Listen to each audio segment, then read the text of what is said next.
My name's Greg Fries. I'm a part owner and former winemaker, now director of winemaking for Duck Pond Cellars and Desert Wind Winery. Duck Pond down in Willamette Valley of Oregon, and Desert Wind, of course, up here in Prosser, Washington. So, my folks have always been in the farming business, and aside from farmers, they enjoyed wine as well. Just buying wine in California and France and Oregon, and the opportunity arose. My folks had a hazelnut orchard down in the Willamette Valley of Oregon, and there turned out to be about 13 acres that were too steep to plant trees on, so we took up the opportunity and planted some vines, and that's where my sister and brother and I kind of started learning about grapes. And Duck Pond, it's been an Oregon Willamette Valley type thing. Mm-hmm. And Oregon's known for its Burgundian style, the Pinot Noir and Pinot Gris. So that's really what we focused on down there. It's a climate that's conducive to those style of grapes. And that's kind of what led us up to here, was so we could explore with some other varieties, the Bordeaux varieties. And that's how we found ourselves in Washington. So when did Duck Pond Cellars begin? Duck Pond we opened our doors at the winery in 1993.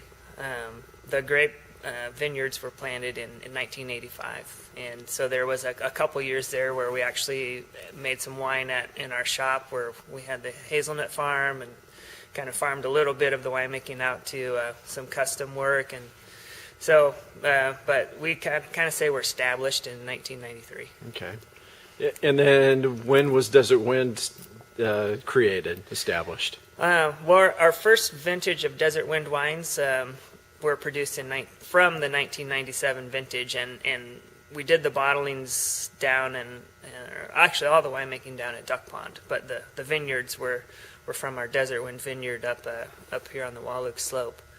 It took until 2004 we got a production building built up here in Prosser, and that was a real exciting step for us to not have to truck the grapes down to Oregon to make them.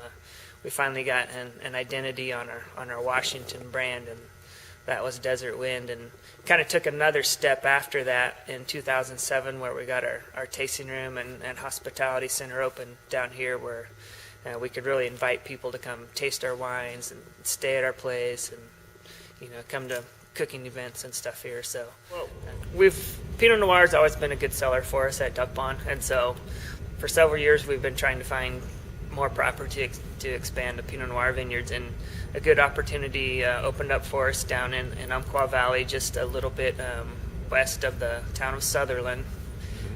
So we actually came across about 350 acres down there with a little under 300 acres plantable for grapes. And so we're coming into our third year now of planting, and I don't think we'll quite finish with the plantings. It'll take a fourth year to finish planting, and by the time we're done, it's going to all be Pinot Noir, and probably about 275 acres. So we're real excited about it. It's probably going to more than double our Pinot Noir production at Duck Pond, which will of course be a huge challenge as far as just making that much more wine, and then once it's made, going out and promoting it and marketing and selling it. So we're definitely up to the challenge and looking forward to it, though. But the majority of it is on grafted rootstock, which we're doing ourselves. But we did kind of choose to do a little bit on unrooted. Just some of the best wines that I've ever had a chance to make have all been off unrooted vines. So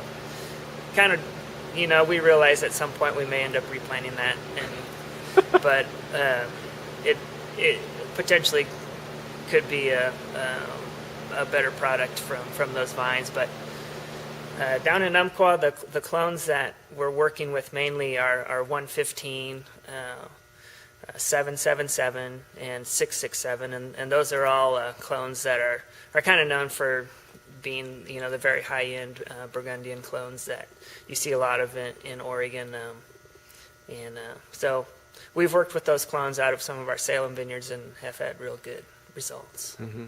I've never really liked to make a wine that I wouldn't feel comfortable purchasing, on a daily basis myself, and that's just kind of what I enjoy putting out there. And so one of the keys to making a wine that's a great value like that is being fully integrated, and that's having your own vineyards, your own winery, do all your own bottling, do your marketing, and that really helps keep the cost down. And plus, being a family business, we find a lot of ways to keep costs down too. So yeah, when we had our 2010 platinum judging, it was the one of the platinum winners was the Duck Pond Cellars 2005 Wahluke Slope Merlot for $12, 12,000 cases. That would seem to be one of the prime examples of the type of work that you guys pride yourself doing within the family, right? Yeah, definitely. Merlot's, it's a huge variety for us. That's kind of when we started planting the Desert Wind Vineyard up there. We kind of targeted it as the main variety up there. So we're real happy to kind of see as the vine age, it's evolving into a wine it's becoming, better and better every year. And with the Duck Pond, we try and make them, nice and fruit forward, so they're real drinkable for everybody's palate. And it's exciting to get that double platinum award, and that's a great example of what we try and do. A great wine at a great value.